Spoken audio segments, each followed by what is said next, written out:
Bonjour à tous, j'espère que vous allez bien. Aujourd'hui on va décider de vous faire un top de nos anti-héros préférés. Bien évidemment on va pas tous les citer, donc si votre perso préféré manque à la liste, ne le prenez pas mal. T'es un malade mental. T'es un starbé. Si c'est la première fois que tu tombes sur notre chaîne, faut savoir qu'on fait découvrir des mangas et des animés, on fait aussi des analyses, des récaps et plein d'autres concepts autour de ces thématiques. Si c'est le genre de contenu qui te plaît, n'hésite pas à nous suivre pour ne pas rater nos prochaines vidéos. Comme on le disait donc, l'idée des RC2, c'est de remettre au clair ce qu'est un anti-héros, de vous présenter une petite sélection de nos anti-héros préférés et pourquoi pas de vous en faire découvrir. Maintenant, pour ceux qui sont habitués à regarder nos vidéos, vous avez sûrement remarqué qu'on a changé de micro. C'est pas encore parfait niveau configuration, mais n'hésitez pas à nous faire savoir en commentaire ce que vous en pensez déjà. Bon, pas besoin de le préciser, mais ici on va parler de manga. On va pas commencer à citer Batman ou d'autres persos de comics, même si en vrai ça pourrait être cool à faire. Rentrons maintenant dans le vif du sujet. Il y a exactement 6 mois de cela s'est déroulé les Crunchyroll Anime Awards, un gros événement ayant pour but de récompenser les meilleurs animés de l'année, les meilleures animations, etc.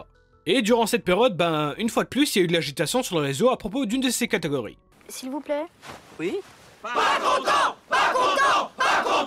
En fait, le truc, c'est qu'Eren de SNK s'est retrouvé nominé dans les catégories meilleur protagoniste et meilleur antagoniste. Les gens, ils ont vu ça, ils ont direct sorti les fourches. Ils ont perdu la tête ou quoi, ceux qui ont nommé Eren dans ces deux catégories? Enfin, débile de le qualifier d'antagoniste, faut revoir ses définitions. C'est un anti-héros, pas un antagoniste, faut vraiment revoir votre définition d'anta. Et mon préféré, dans les deux rôles, il est finito quand même, quel beau palmarès. On va donc avec cette vidéo tenter de rétablir la vérité et poser une définition concrète sur le mot anti-héros, comme ça la prochaine fois que vous avez un pote qui confond, au lieu de débattre pendant 20 minutes, vous lui envoyez le lien de notre vidéo et c'est bon. This is Elon Musk, and this is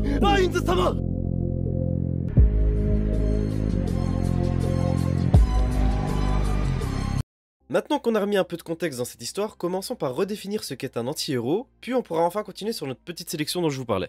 Alors, selon Wikipédia, l'anti-héros est le personnage central d'une œuvre de fiction qui ne présente pas certaines des caractéristiques du héros conventionnel, voire dans certains cas, aucune. La définition étant pas super complète, on va essayer de la développer un peu. L'anti-héros est un personnage principal d'une œuvre qui, contrairement au héros classique, n'a pas les qualités que requiert ce rôle, ou du moins pas toutes. Il n'aura pas cette image du personnage parfait et bien intentionné. Il peut tantôt être impitoyable, tantôt antipathique. L'anti-héros peut se retrouver à accomplir des faits héroïques, mais pas forcément pour les bonnes raisons. Il va par moments agir dans son propre intérêt, pour par exemple protéger sa famille au détriment d'inconnus, ou même parfois procéder avec des méthodes qui ne sont pas très conventionnelles, voire même immorales, pour remplir une cause bien plus importante à ses yeux. C'est dans ce genre de cas de figure qu'on retrouvera certains protagonistes commettre des atrocités, car pour eux c'était quelque chose qui était nécessaire pour établir la justice ou autre motivation qui l'anime. Si vous n'êtes toujours pas convaincu par notre définition, on vous renvoie vers la super vidéo du Tropper, elle date un peu maintenant, mais au moins il rentre un peu plus dans les détails et dans les exemples. Maintenant qu'on est tous d'accord sur ce qu'est un anti-héros, on peut enfin s'attarder maintenant sur notre petite sélection. Petite précision, vous vous doutez bien qu'en faisant un top de personnages, on doit parler d'eux, et donc on peut spoiler quelques éléments de l'univers duquel ils proviennent. On vous met comme d'hab les chapitres et un petit spoiler alerte avant, donc n'hésitez pas à passer les parties que vous voulez découvrir par vous-même d'abord.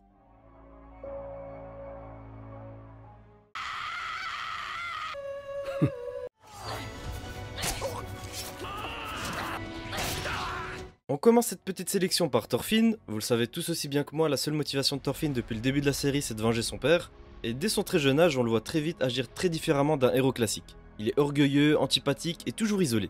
Il ira jusqu'à obéir à n'importe lequel des ordres d'Ashkelat dans le simple but d'avoir une occasion de le défier en combat singulier.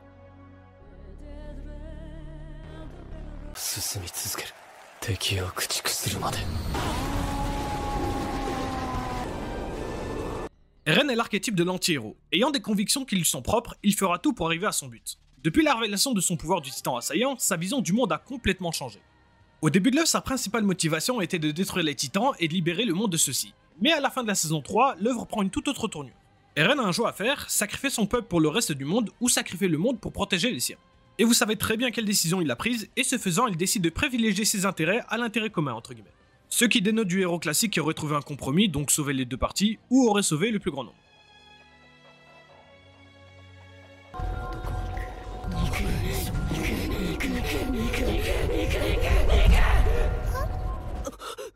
Alors pour Kaneki c'est très particulier car c'est un humain tout à fait ordinaire de base et du jour au lendemain il va se retrouver face à des questions existentielles de fou. Choisir entre son côté ghoul ou être humain. Au début il se refusait de manger de la chair humaine pour assouvir sa faim, mais c'est vraiment après sa petite session de torture avec Jason que Kaneki va réellement changer. Faut dire qu'il allait jusqu'à tuer des innocents pour maintenir sa couverture quand il était introduit dans l'organisation de l'arbre Aogiri. Son objectif c'était de les surveiller, devenir plus fort pour protéger les siens et attirer l'attention sur lui afin qu'ils oublient un peu l'antique. Donc encore une fois ici, il met en avant ses intérêts personnels plutôt que le bien commun. Il était pas en mode oui je vais protéger le monde de cette organisation qui est dangereuse, c'était pas son objectif. そして僕は新世界の神となる。やっぱり人間って面白い。 Light Yagami est ce qu'on peut également appeler un pilier du genre. Quand je pense à un anti-héros, je pense directement à lui. C'est une personne qui est prête à tout afin d'exécuter son plan final. Il a toujours eu pour but de créer un monde sans criminels et d'y régner en tant que grand maître. S'il doit tuer des centaines de personnes pour atteindre son objectif, il n'hésitera pas une seconde. Donc vous imaginez bien qu'avoir entre ses mains le Death Note, c'est une bénédiction pour lui. Death Note, c'est vraiment le genre de manga qui te retourne le cerveau. Quand on y pense, si on suivait l'histoire du point de vue d'un policier, on considérerait Light totalement comme un antagoniste. Light, je le vois vraiment à la limite entre les deux mondes. Car pour lui, en soi, il fait rien de mal. C'est un mal pour un bien, il tue des criminels pour créer un monde de paix.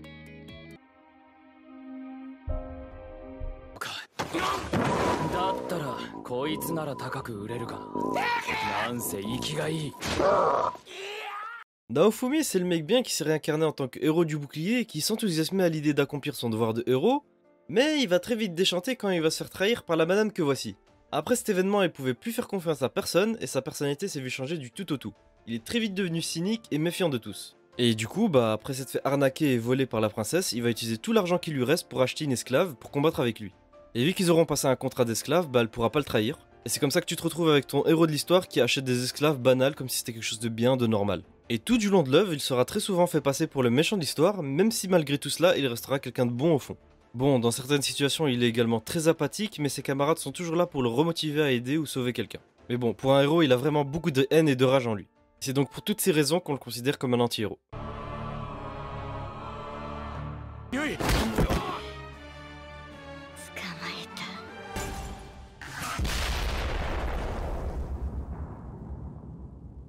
Dans Yuujutsu Senki, on se retrouve avec un mec qui se fait isekaiser encore une fois et qui maudit l'entité qu'il a réincarnée. Il se retrouve en tant que petite fille, ouais c'est un peu particulier comme histoire, dans un monde de magie pendant une guerre entre plusieurs nations qui nous rappelle beaucoup une sombre période du monde réel. C'est un personnage super atypique, perfide, qui n'a pas froid aux yeux. Avant d'être réincarné, le protagoniste était déjà un employé pas très appréciable, mais là réincarné il est vraiment méprisable. Elle est froide et prête à tout. Elle est également très égocentrique et n'hésitera pas à bombarder plusieurs villages et établir de nombreuses escarmouches pour son propre bien.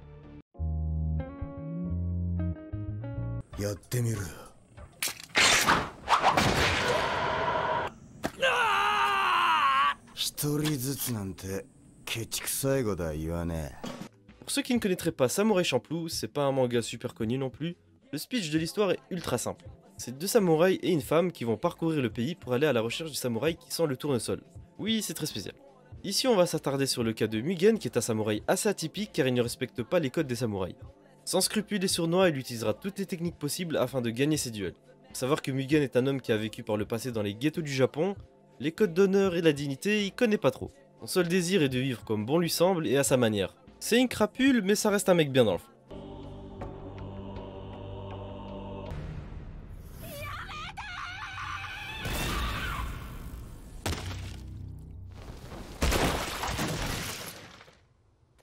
Certaines personnes diront d'Akane Tsunemori qu'elle n'est pas une anti-héroïne, mais pourtant elle a l'étoffe pour en être une à mon avis.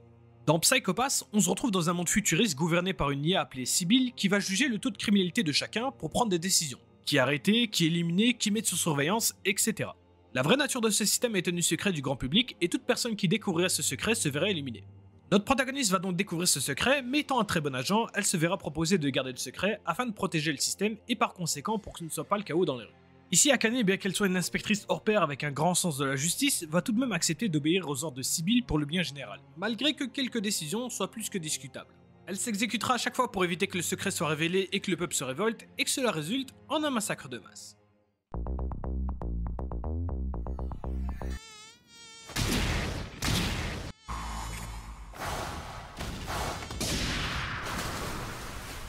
Bon, pour le petit dernier de la sélection, vous vous dites sûrement qu'on troll, mais on est très sérieux.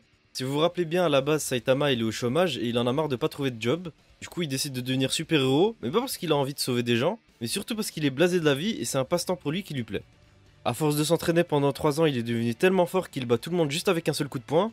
Il a perdu ses cheveux et ses émotions au passage. Là, il espère juste à chaque fois trouver un adversaire très fort pour réveiller cette excitation du combat qu'il aime tant. Comme on le disait durant la définition d'un anti-héros, ici Saitama sauve les gens, mais c'est pas l'objectif principal. C'est qu'une conséquence d'une envie plus importante pour lui. Pour conclure, on peut souligner que même si un protagoniste fait des erreurs, voire commet des actes graves, ça n'empêche pas trop de s'y attacher, et c'est même un trait que certaines personnes recherchent dans une œuvre. Il faut surtout dire que si vous êtes arrivé jusqu'à ce moment de la vidéo, c'est que probablement vous aimez ce délire, et que vous recherchez des mangas avec des anti-héros, ou du moins avec des protagonistes un peu plus dark.